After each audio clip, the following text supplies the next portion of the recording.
Well,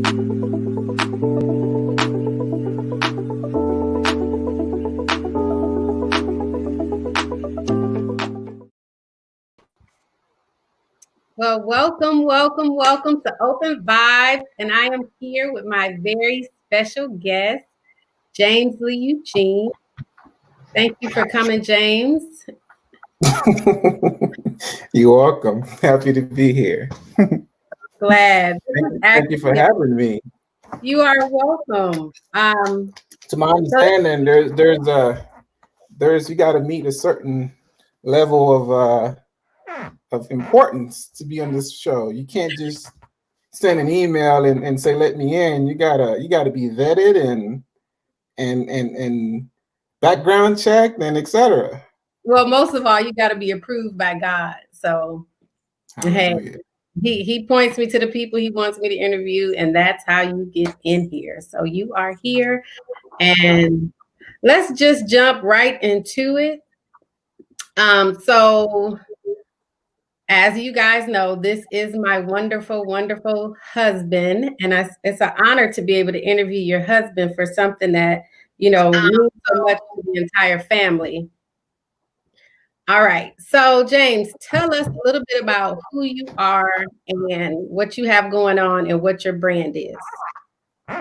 Who am I? I am a 40-year-old male, and where should I start? You think that's an easy question, but it's really not. So talking about oneself can always be a bit much. But who am I? I mean, I'm a husband. I'm a father. Man of Christ. I'm many things. I'm a Black man in America. I'm a business owner. I'm a veteran, a soldier. I'm a brother. I'm a son. I'm all of the above. I'm just a guy, just like everyone else, trying to make it in this world. Nice. Hey, Sean. Sean Tager is here.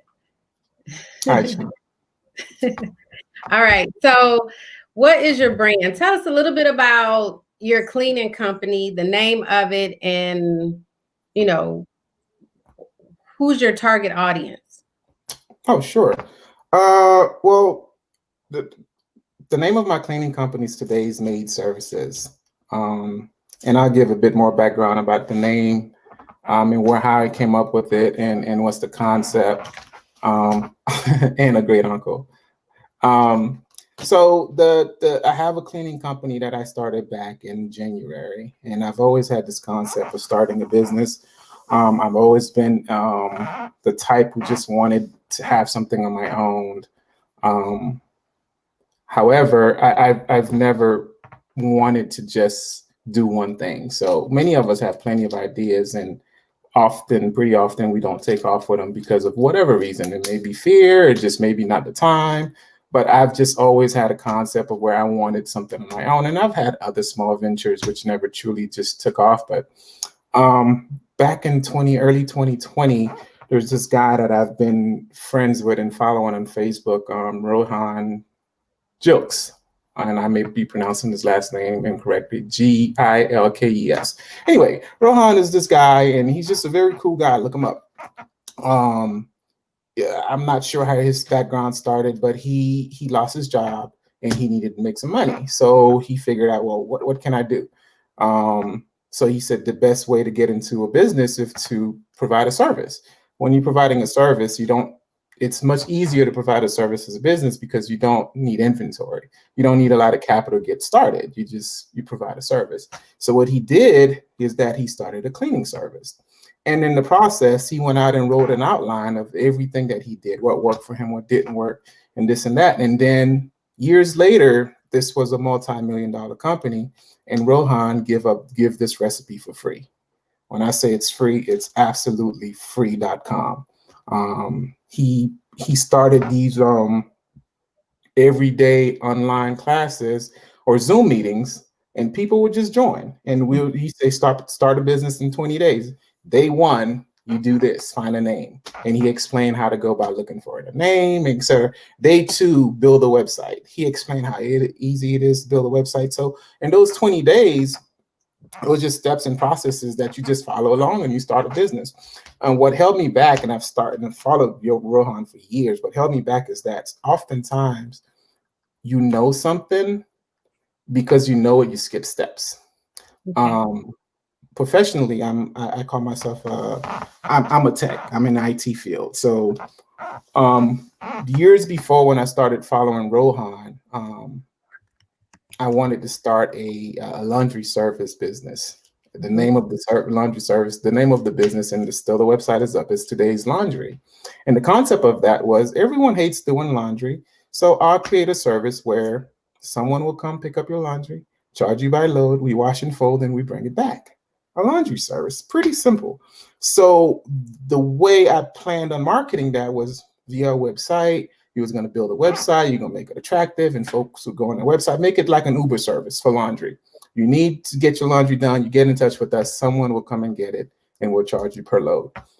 Again, it was just one of those ideas where it was in the back of my head, and I started following Rohan, and I just never took off. I built the website, I had everything lined up, but I just never hit the green go button to make it take off. So I left it alone. So fast forward a year later, Rohan, again, he's starting this again in January for anyone who wants to join and find out how to open their own business. It's a masterclass. Again, it's free. So we fast forward into January of 2020. I start following Rohan again. The mistakes I made before was that I know how to build a website. So I don't need Rohan to tell me how to build a website. So when it was time to build a website, I skipped that step. I moved ahead.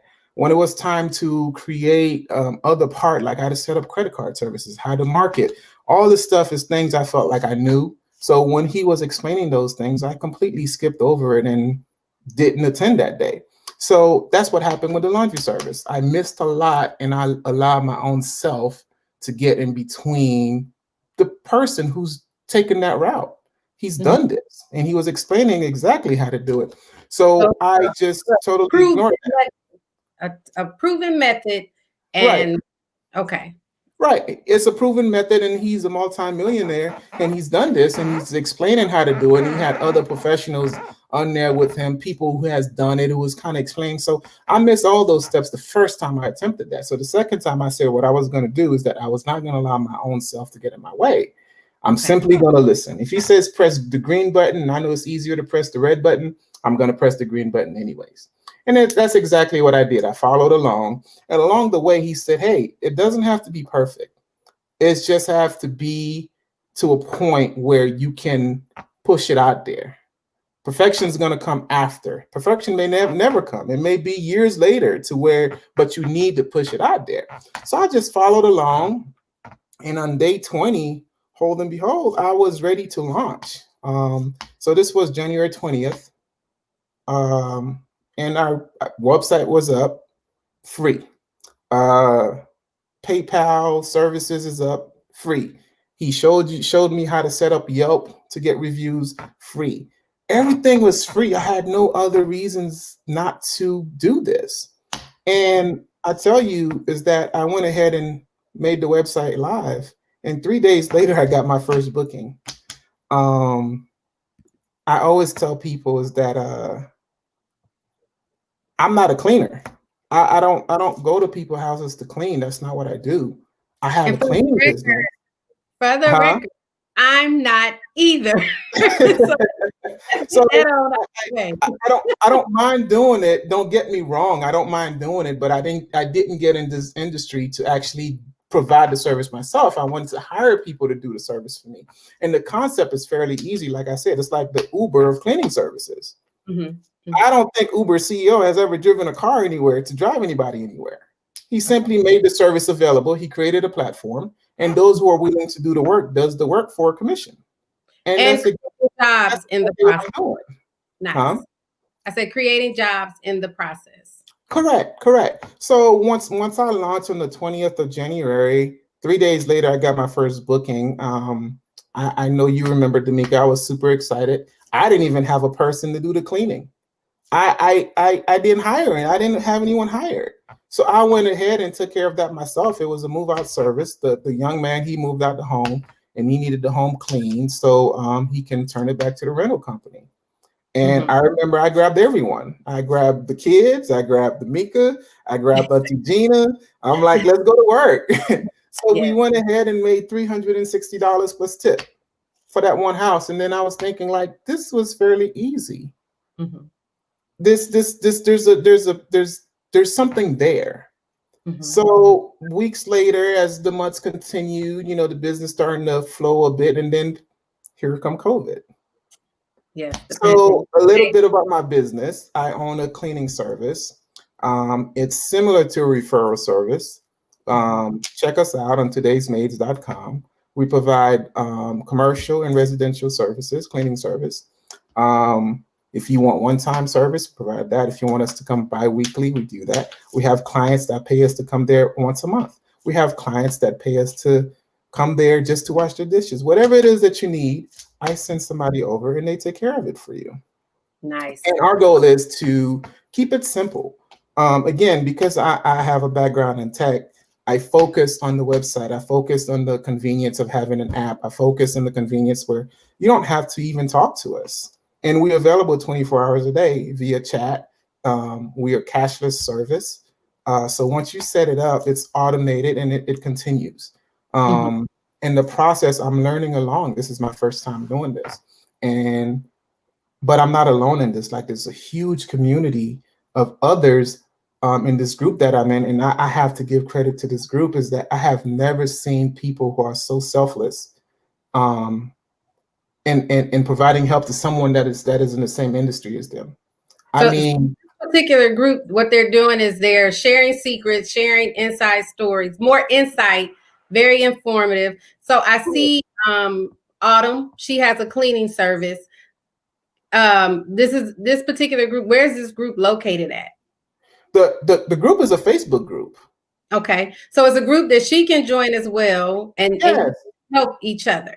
Correct. It's a Facebook group, and it's not just in Texas. It's in Detroit. We have folks in Detroit, Virginia. It's over, I don't know, 20,000 folks in this group. And when I tell you that we share secrets like it's hotcakes, we have no problems. When my invoices wasn't right, or when I couldn't close a call because someone called me from Google and I'm talking to this person and I can't quite get that person to say, yes, come and clean for us, I simply posted in the group. I said, hey guys, I'm unable to close my calls. Like, what's going on? 2 or 3 people say, hey, hit me up. Let's do mock calls. Let's help each other out. So I got on the phone with a total that I didn't know. And she was on the phone with me for an hour and we were just going over back and forth. Hey, if the customer say this, and she had scenarios, y'all did kind of some role play and things. Right. So there's a community out there, and it's just wonderful. It's something that I haven't seen, not when folks are in the same industry and folks are in the same, trying to, you know, market to the same people. And there some of them that are even in the same zip code, to where they share the space. And if they don't have a cleaner, they reach out to the other cleaner. Hey, I have a client. I don't want to lose it. Do you want it? Or, hey, can you send somebody over? Let's share this commission. It's like we all playing in the same field without any animosity, any greed, none of that. We're just here trying to make it. And I love that. Excellent. So, okay, this silent enemy hit, the pandemic. Right. Your cleaning service is just taking off. It's going good. You're still holding down your regular job. You're still National Guard. You're doing this whole slew of things, and your cleaning service is taking off. Pandemic. Tell us about, you know, your initial thoughts on what was going to happen with your cleaning service in the beginning of the pandemic, and then how you decided to shift gears and what your goals were. Well, in the beginning of a pandemic, again, this wonderful group I'm in, everyone is thinking like, hey, they're going to lock down the country. There's no way anyone's going to let any strangers in their house. So between February and I believe the end of March, early April, we were on lockdown.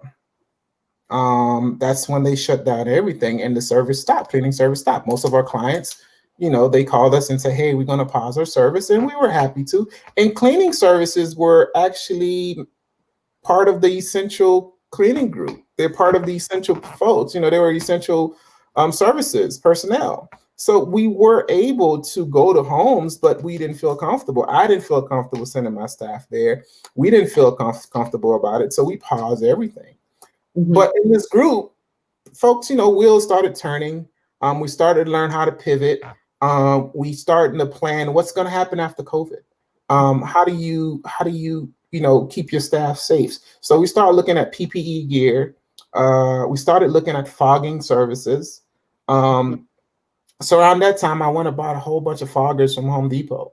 And if anyone don't know what a fogger is, it's a device that you add solvent in it, and then it creates a fog, and then that disinfectant, they sell them now. It upon a certain amount of time, it kills the COVID virus. So we were going to do that for office spaces. We plan on doing that for homes, for businesses, and et cetera. So we were planning ahead on how to pivot. And someone else came up with this great idea, like, why not provide food delivery service for your clients? Mm-hmm. I didn't get into that, but I thought it was a crazy idea. But folks in the cleaning industry who had clients which were reoccurring, so we can't go to their homes. They're not going out, but we are allowed to travel because we are essential. So, Mm-hmm. hey, Mrs. So-and-so, this is James from Today's Made Services. I know you can't go out. I know you need groceries. We're providing the service now. They trust us. We've been to their homes. we're almost part of the family. So we had other cleaning businesses, which were delivering groceries, Mm-hmm. and making a living off of that, or providing a service which was needed during the pandemic, at least in the beginning of it all. So how I was able to pivot during that time is that I prepared myself for the aftermath. I figured America was going to move into this very, very virus conscious, cleanliness type environment, and everyone was going to need something or some type of service to where you needed your home, your areas to be disinfected. So Mm-hmm. I stocked up on disinfectant gear. I stocked up on equipment that would help make us better. And Mm-hmm. we buckled down, and it's paying off now. As soon as we were cleared to go, I got in touch with all my clients, and thank God, every one of them that had paused the service resumed service with us. Nice. You know, So, once you resumed your service, what type of cleanings were you doing? What type of, did you see an increase in a certain area or a decrease, or what was it? I think the type of cleaning you do is dependent upon your area. Here in this area, Killeen, Fort Hood, most of our cleanings are move-out cleanings. Okay. That's when someone is vacating their current property or residence, and then they need it cleaned for the next tenant. What's happening now because of COVID is that even when you're buying a home, you have to clean that home professionally, have that home cleaned before you can sell it. So what we see happening now is that a lot of homes that are being sold, they have to be clean. And then when the new owner come, even if they have a receipt, they may want it cleaned again by someone else that they trust. I've been to homes where we were the one who did the move out clean, and we were also the one who did the move in clean. Okay. It's crazy. Like, hey sir, I just cleaned this home 3 weeks ago before you bought it. Well, yeah, but just to make me feel better, I would like it clean again because it's been sitting here and folks has been, walkthroughs and et cetera. So that's what's happening now. So most of the cleanings we're doing are move in, move out cleanings.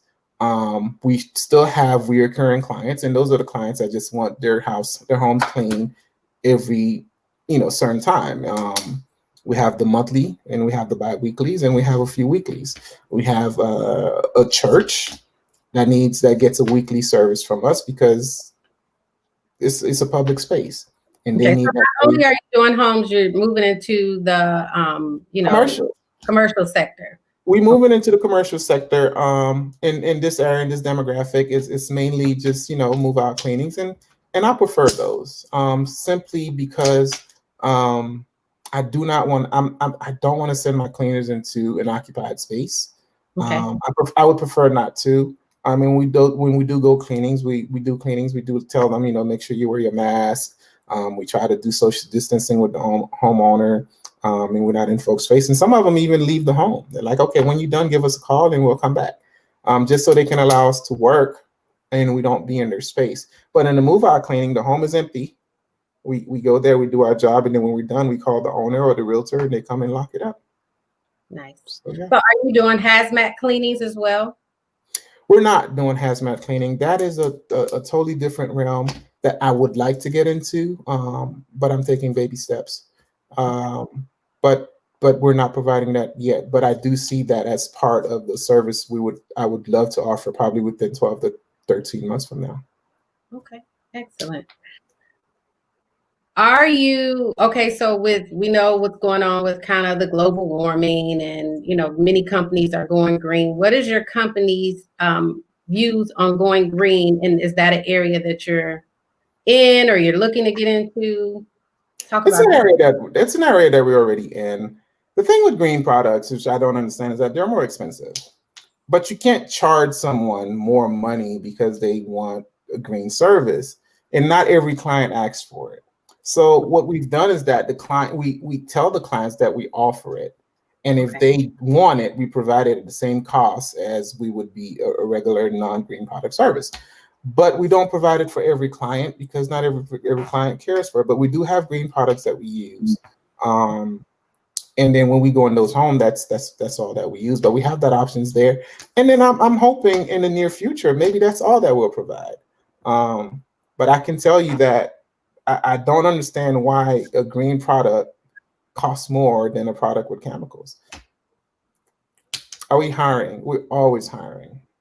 Always hiring.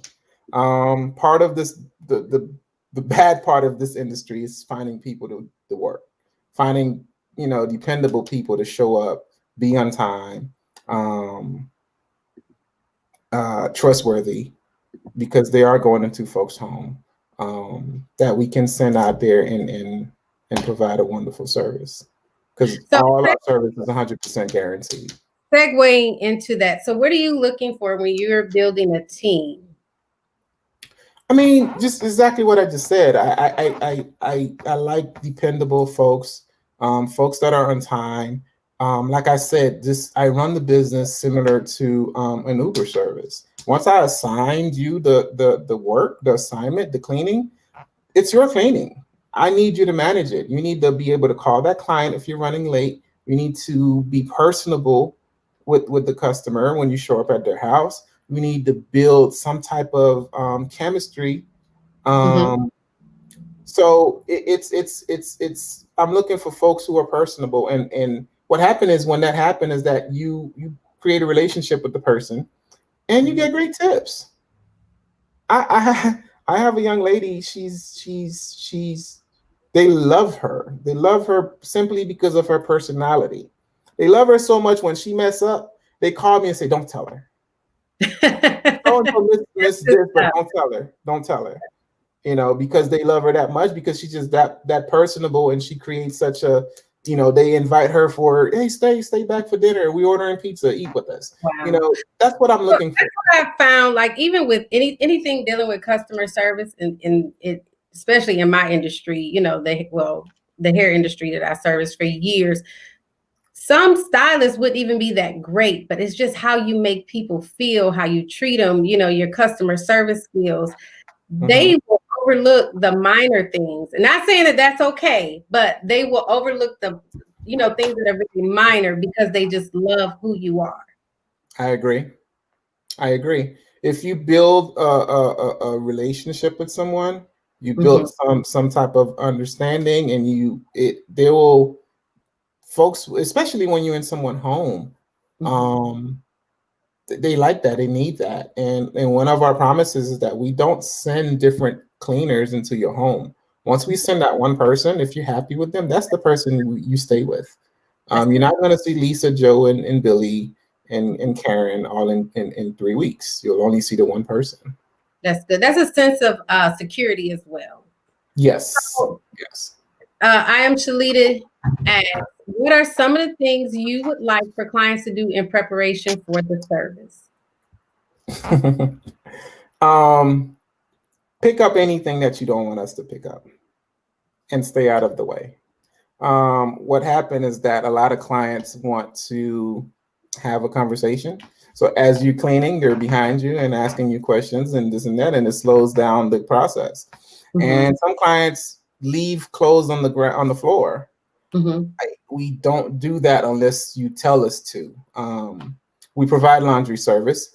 I'm going to circle back to that. It's a great story. So we provide laundry service, but we won't pick up clothes off the floor unless you tell us to. We won't pick up because we don't know what's trash and what's not. So it's if something's there and it's obvious trash, obviously it's trash, then we'll sweep it up. But if we see other items that we're not quite sure, especially when you go in kids' room, there's toys everywhere. Yes, we know it's toys. We move it and we put it in the corner. But the best thing to do is to pick up certain items that you don't want us to touch and then get it out of the way. And what works in preparation also, Shalita, is don't be shy to let the person who's there know exactly what you need them to do.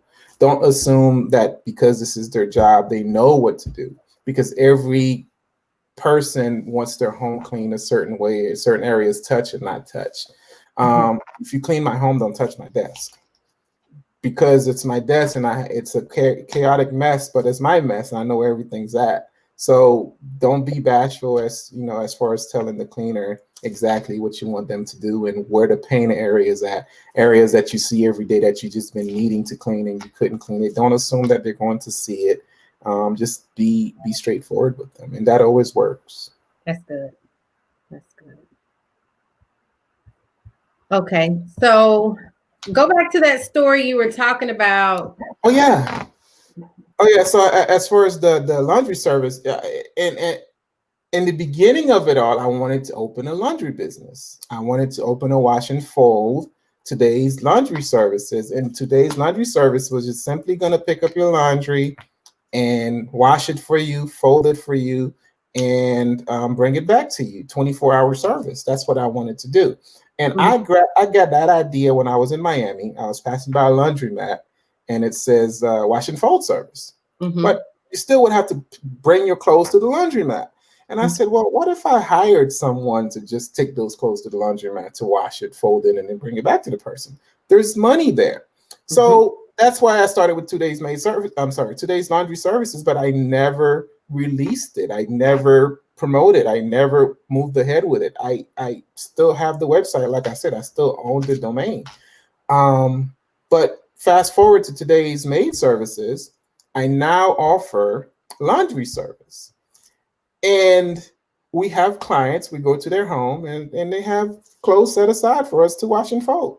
So it all came into one under a bigger umbrella, under a more packaged service. And I'm able to offer more than just laundry. I'm now offering a whole entire cleaning service to include laundry. And at today's laundry, we're charging $15 a load. With today's maid service, I'm able to charge $20 a load. And that's with me, and that's with us providing that service in the client's home. Today's laundry, the concept was to never provide it in their home, was to take it outside of the house. Okay, so you can do it while they're cleaning. While they're cleaning, we drop a load on the washer, and then when it's done, we fold it. Some folks just want us to hang up, like they've already washed the clothes. Nobody likes to fold clothes for whatever reason. I participated with that activity. That was a lot. Like nobody likes to fold. I've noticed that. And yeah. We have a client specifically. She gets 3 loads of laundry folded by us every time we go see her, and it's her husband's. It's her husband. She's like, he doesn't like to fold, so here it is. There's 3 baskets that's there, and then when the staff go over, they fold the clothes, they hang it up, and he loves it. Excellent. So on a day-to-day basis, what are some of the most difficult decisions you have to make being an entrepreneur? Day-to-day, the most to be honest with you, it's not difficult. I can't sit here and make something up. This whole thing is not difficult. The most difficult decision would be, who am I assigning to this? Who's available for that? So how does your business handle assignments? Do you have a system or what's going on with that? Everything is automated. Assignments are right now, the assignments are manual, Okay. but the system, I have a system that can fully automate the assignment system. What I do, the concept, the way it's supposed to work is I have cleaners which are regionally based. So I have cleaners in Waco, I have cleaners in Killeen, I have cleaners in Austin.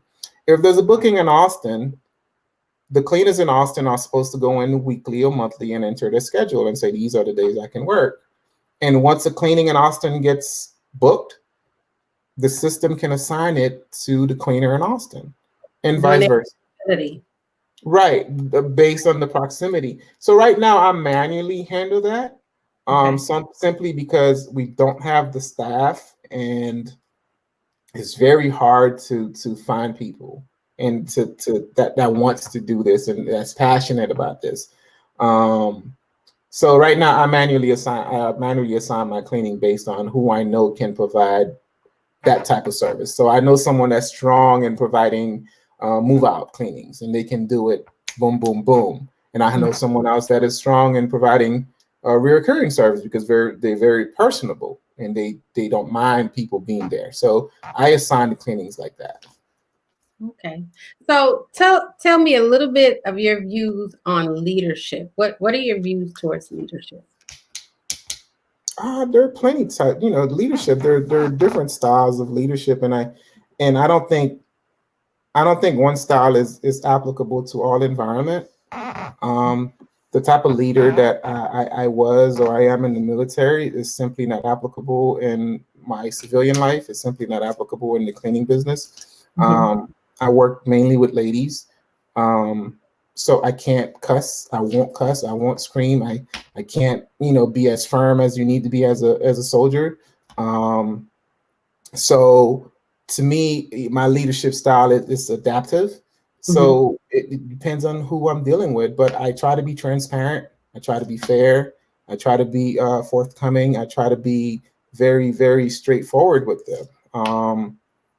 I have one of those personalities where uh, I'm friendly. By nature, I'm a person that will speak to you and will talk to you, and I don't believe anyone is above me. So I'm very personable in that way, and that kind of blend in with my leadership to where I'll lead you and tell you what to do, and I'll also work alongside of you. I've joined cleaners in their cleanings. I just show up and see what they're doing, and then I put on some gloves and I clean with them. I've also just assign, delegated and then just check in. So it all depends on the environment, but I'm a very adaptive when it comes to leadership. I don't believe there's just one way to do things because not everyone can be led the same way. Excellent. So, okay, so most people see you. What do you think someone's first impression of you is? When people see you not saying a word, they just see you. I'm this big guy with broad shoulders and big arms. Um,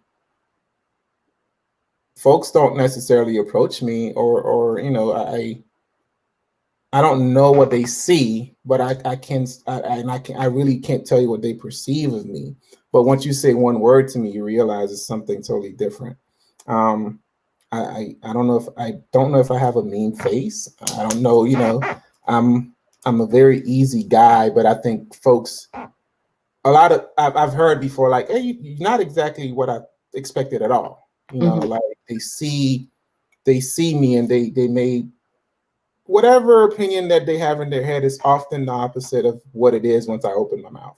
Um, I'm not a F this, F that, NG, N word type of guy. I'm not I have my ways that you can tell that I'm from somewhere. I'm from Dade County, Miami, Florida, but that's not what I wear. That's not me. I want my personality. I want my, when I speak to you, I want my to kind of speak for itself. So when people see me, I don't know what they see. but I don't think I'm menacing. I don't think folks cross the street when they see me. Um, like you call me, I'm a captain saver person. So I'm the guy who will turn around. I wasn't expecting that. I'm the guy who will turn around on the highway if I see someone, with a flat tire to stop and help. Mhm. Um, I can't help it. If I see someone in need, I always somehow insert myself to try to help. Yeah.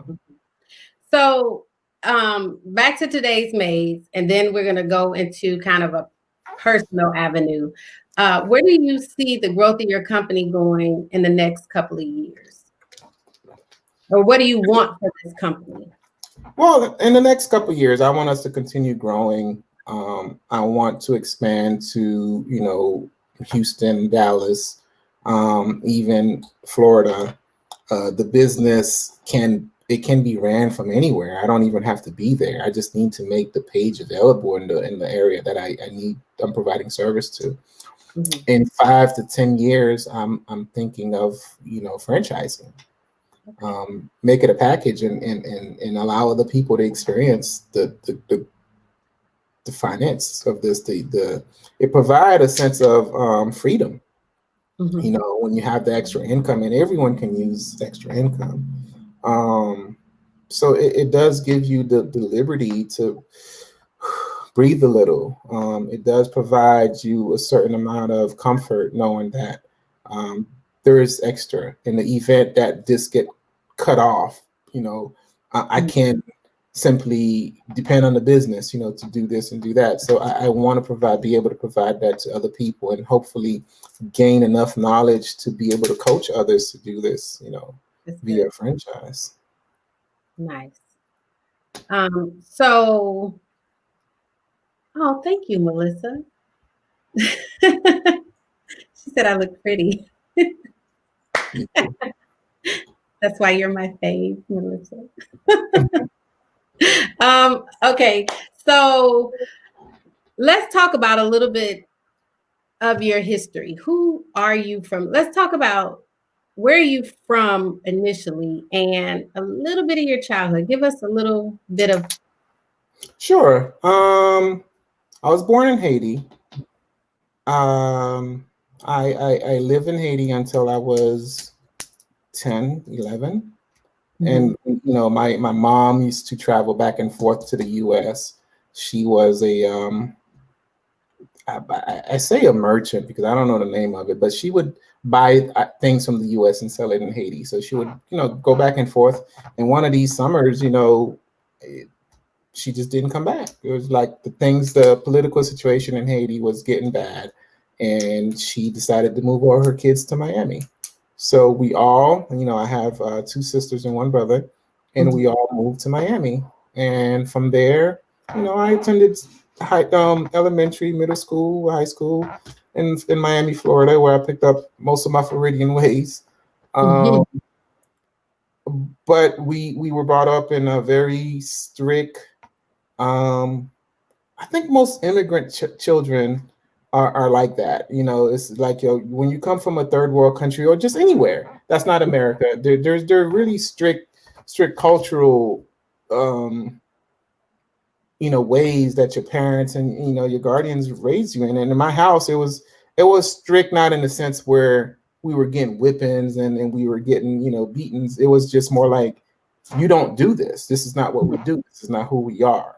You don't cuss. You don't drink. You don't smoke. You get good grades. You don't wear your pants behind under your butt. You wear a belt. You get haircuts. You don't braid your hair. You don't get dreadlocks because that's not where we're from and that's not what we do. You certainly don't get gold teeth because that's what they were doing in Florida. So all these things which were around me, I was never that. All the things that were considered cool, I wasn't allowed to do that because that's not who we were or how that's not our culture. Our culture was a very, Haitian men, they dress up. Haitian men, they used to tease us because we would wear, church pants, they call it, trousers, to school. They would, you would wear shoes because you're going to school. It wasn't, it's just what it was. So I luckily for me, I'm the last child. So my mother and my dad, they were a bit more lax with me. They were Um, tired. They were tired. they're a bit more lax with me than my brother and sisters, because I was the last child. This was the early '90s, mid '90s, And and we things love you too, Ethel. and things were different. Um, so I was allowed to get away with a lot more than my brother and sisters did. Um, but all that they were telling me, as far as, you carry yourself a certain way. My dad used to tell me that I'm great, and he used to give me all these minor, which back then I thought they were minor compliments, but they stuck with me throughout life.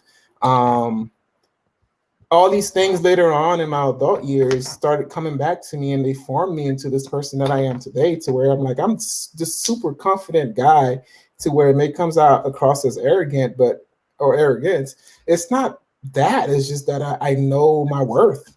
Mhm. Can't tell me anything else. I know what I'm capable of. I know that if I want something, I can get it. Like, I have no cap when it comes to my capabilities. The only thing I feel like that can cap me is time. Mhm. I don't have a lifetime. Well, I do, but my lifetime is guided by God, so I don't know what those years are. But Nah. anything else, I feel like I have nothing in my head that says that if I want something, I can get it. And I can truly say there's never been anything that I've wanted that I haven't gotten.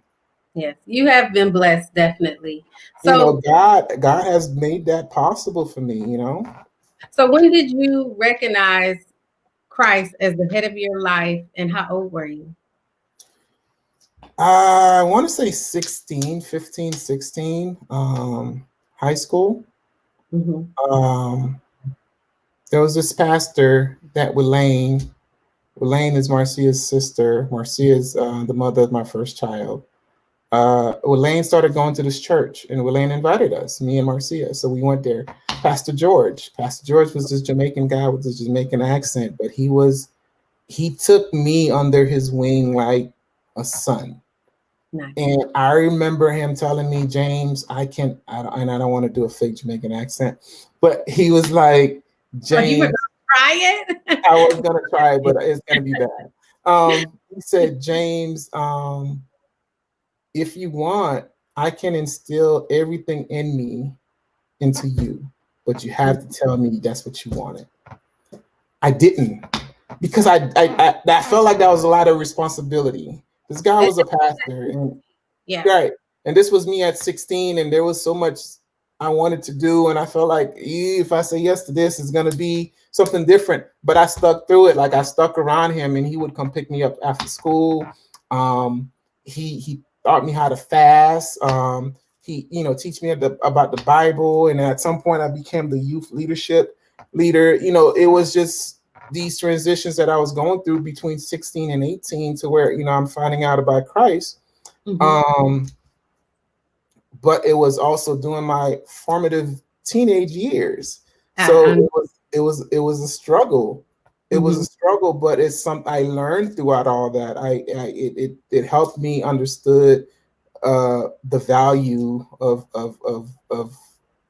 God. It helped me understood, because my parents weren't that religious, you Mhm. know.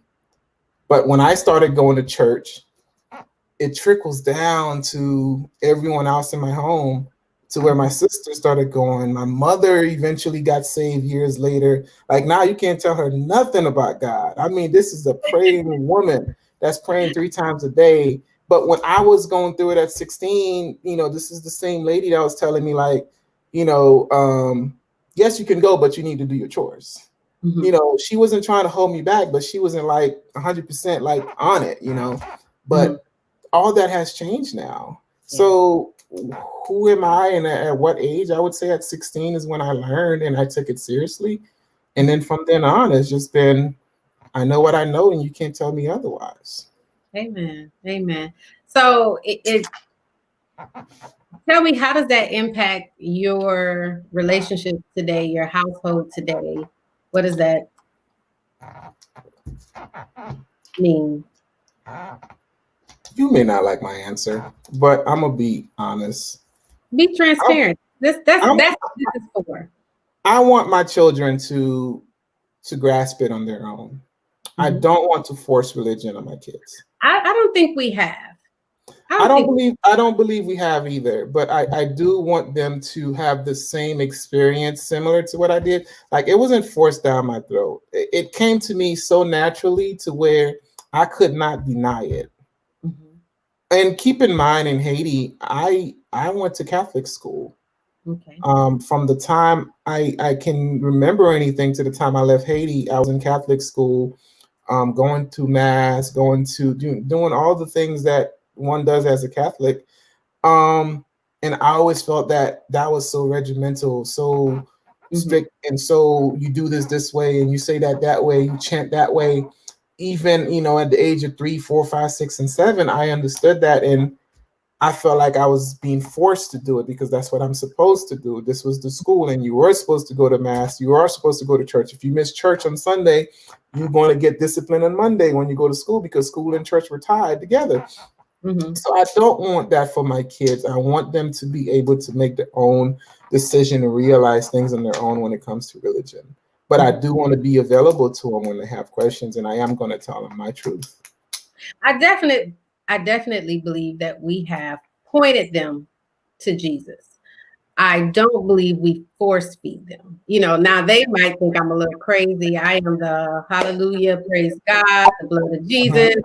I am warring and praying constantly, but to force feed somebody something that you really have to it has to manifest in your spirit. Right. I believe we've given them the freedom to choose, but I do know that they all love Christ and they understand and they have a relationship. So that's the key for me. That's the biggest thing for our household. And I Right. know we've been blessed in that arena. Right. Agree. Um, who is somebody in your life that really impacted you and helped you to become better? Oh, there's so many people. Hmm. I take something from everyone, and that's in a positive way. Um, Wendy, Okay. my friend Wendy. Wendy and I have been friend, or Dominique, been friends since the ninth, tenth grade. Um, and Wendy's this super disciplined guy. He's disciplined in a way to where it's kind of like, dude, like, come on. But he's like so guided, and so even at a young age, he was like so focused, and like I've picked that up from him. Hmm. And that's one person. Like when it comes to just finances and managing your credit and being responsible, and like I grabbed that from him. Now, Um, Pastor George, uh, he made me a man out of me at the age of 16. Like he made me a proposal, although I didn't accept the proposal, but I felt like I had to work toward the proposal, and working toward accepting the proposal just changed my entire views on how I wanted to do things in my teen years. hmm. Um, my brother, the mistakes he's made in life Hmm. have allowed me to see routes and paths that I didn't want to go. Learn. Yeah. Learn, oftentimes, people impact you in ways they don't even realize.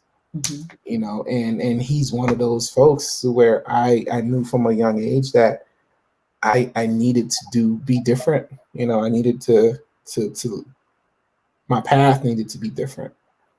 So yeah, I have so many people. I can sit here all night and list people that has impacted me in ways that some of them don't even know. I've just picked up this little bit from you. You've heard the concept. Take the meat, leave the bone. Hmm. I'm that guy. I'll take the positive, and then we'll do something else with the negative, and I'll deal with it. Um, my high school had this, or maybe they still do, this chant, or this motto. They say, keep the image, maintain high standards. Hmm. I've always been about, I want to present myself a certain way, Hmm. because presentation is everything. So when you see me, you're not going to see a thug. You're not going to see this rundown guy. I'm going to carry myself a certain way to where it's going to demand and require respect. Mm-hmm. So that's me keeping my image, and then I'm going to maintain the standards. And my standards are this, and you're going to know them from the beginning, that I'm not going to accept mediocre. I'm not going to accept less than. I'm not going to allow you to provide less than to me and put it in a nice platter. My standards are my standards, and I'm going to hold everyone that's in my life, up to them. And that's just that. So that carries over to, me saying like I'm super confident because I know what I want, and I know what I deserve. Excellent. Absolutely love that. Um, so how is it having a all girl household and being a girl dad? Let's talk about that a little bit. In my former life, I must have You did something. I must have done something. Oh. It's challenging. I often feel like like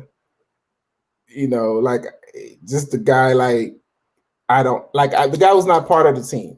Like you guys have the secret, you know, that you share, this commonality, this thing that I'm not part of. Um, so how is it? It's nice because I get to view it like from an outside perspective as a man. Um, but it's a learning experience. Like You do every realize the girls are more partial to their dads than they are to their mothers. They come to you first. right, they do. So that means I get more traffic than you do. So so they come to me first. They no, they know me. They know that I'm either going to say yay or nay. I don't negotiate. They go to you first, and then they come to me and say, "Mom said okay." So that's And I what they always say, go ask right. your dad. Go Go. ask your dad. That's what you say. But by the time they come to me, it's like, yeah, mom said okay, because I'll be like, go ask your mother. But Mhm.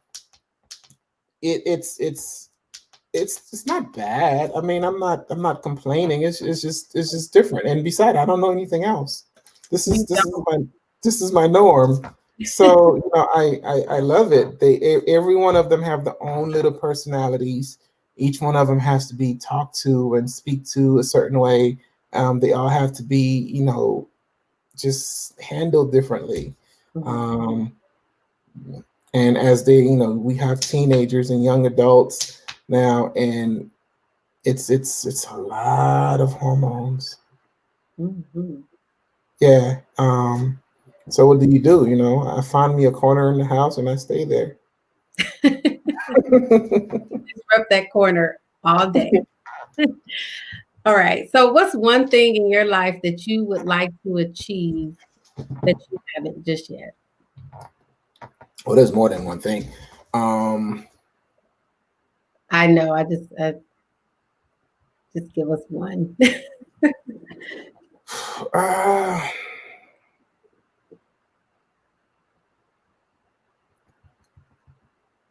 I wouldn't mind going back to school and getting a doctorate degree in something. And you know who's your biggest cheerleader for that? You are. And I don't know if so I have the hotel memberships. Mhm.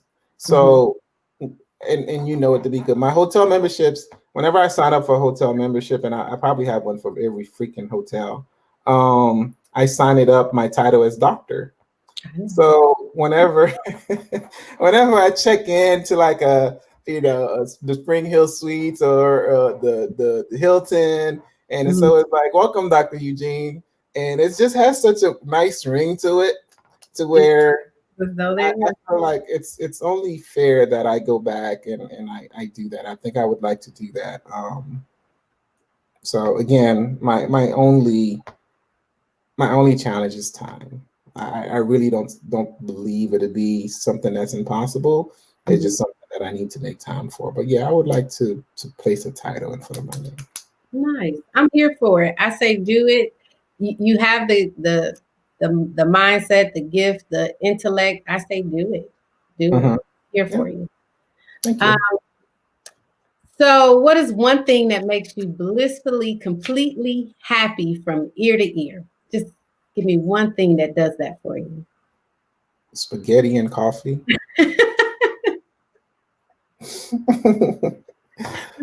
Okay. Not um, spaghetti. Please explain this spaghetti. Haitian spaghetti. If you haven't had Haitian spaghetti, you need to look it up. Haitian spaghetti is, it's not just, when I tell people about Haitian spaghetti, thank Mm-hmm. you, mother-in-law. When I tell people about Haitian spaghetti, they're like, well, what kind of sauce do you put on it? Or what do you eat it with? So Haitian spaghetti, you don't cook the noodles separately. You cook the noodles with any other ingredients that you're going to add in your spaghetti. So whatever protein you're adding, you cook that first, and Mm-hmm. then you make sure you have enough water to add the noodles in it and flavor, and then you cook all of it together. So if you're making it with sausage, if you're making it with whatever, you can make it with sausage, you can make it with leftover meat, you Mm-hmm. can make it Thank with you. any type of protein that you need to make it with. And and then you add bell peppers, you add a bit of spice, you add I like food spicy, so I may add a bonnet pepper in there. And then you add the noodles and you let it cook and simmer. And when it's all done, it's like it's so flavorful and juicy, and it's just great. And then on a Saturday morning, and by the way, you eat it for breakfast. On a Saturday morning, you have that, and then you have a nice cup of coffee behind it. It makes my day. Nice. Makes Well, my day. let me say this for the record. He's a better cook than I am, and I'm okay with it. I'm okay with it. I love it. I love it when he cooks. It's a different flavor. I really before the cleaning business, I thought restaurant, but hey, okay. Okay. Um, so we're coming to an end. I have so many more questions for you, but one thing I will ask you is give us 3 fun facts about you, James, the things people absolutely do not know. Or, I'm a geek. no, we know that. Oh, my bad. We know that. Well, you know that. I don't think everybody else knows that. You No, may we know that. don't know. No, just Folks see me out there and be like, "Man, this guy is cool as heck." you're cool too. No, You're the guy. I think I'm a geek. I'm a very techie guy. Anything technology, I'm into it. I'm reading tech blogs. I'm reading this. I'm reading that. I'm all about tech, so I'm a geek in that sense. Mhm. What else? I have a few IT certifications under my belt that I don't advertise much, but Fun facts. oh, fun facts. Um, And this is the guy that reads the car manuals. Like you get a new car, he's going to read the manual front to back. He is the guy who's going to read. You get something in the any technology, he's going to read the manual, and which is a good thing. I'm not discouraging that, but most people just cut it on and try to figure it out. But it's times where I've went to him and said, why is this doing this? And he would give me the specifics. And it's something that I never would have thought of, never would have known because he's read the manual, you guys. It pays to read the manual. should read the manual. But Mhm. fun facts. I like guns. Don't know if that's fun or not. Um, I'm a jokester. I like to play pranks and do Mhm. things. I like to travel. Mhm. Um, and I'm a family guy. So Yeah. I don't know. We do. We have a lot of fun in the house. We have times where, James is the guy that'll pull out the karaoke and we'll just have so much fun. The kids, during the pandemic, he was the one that was creative with the activities and things like that. So, we have a lot of fun in the house. Yeah, yeah. Yeah, I appreciate that aspect about you. So, at the end of the day, what will you leave people with? What do you want people to know? You know, words of encouragement, anything you want to leave people with. Um, be your one true self, and don't be afraid to advance. Don't be afraid to take chances. Um, I'm all about taking calculated risk. Um, and that possibly could have been the reason why I've held back on so many things in my life. So I'm not the type of guy who will just toss it all, for nothing. I do take calculated risk, but what I would leave people with is like, don't be afraid to take a chance. Don't be afraid to leap and and um and trace your dreams. Don't be afraid to do the things that makes you happy. Um, because we only get this one life, and you don't want to waste it on. If 2020 have taught us anything, it's kind of like it can happen and like that. You know, um, I can't believe we're approaching a year of COVID. Like literally in 2 more months, 3 more months, it'll be a year. Um, and so many things have changed in that year. So much have changed. Like our way of life will never be the same. Vaccine or no vaccine, our way of life will never be the same moving forward. So today is the day where you want to, start chasing your dreams. Don't put up Exactly. anything that you can do today for tomorrow, because tomorrow is not guaranteed. Amen. Yeah. Amen. I agree. So yeah. Well, I thank you so much for your time. Like you said, if anything's working against us, it is time. So we have to seize the opportunity and make the best of what we're doing. I appreciate you for being my guest, and I say go get that doctorate. All right. Does that mean I'm gonna see you later? Yeah, definitely. All Have a right. blessed night. Thank you guys for tuning in.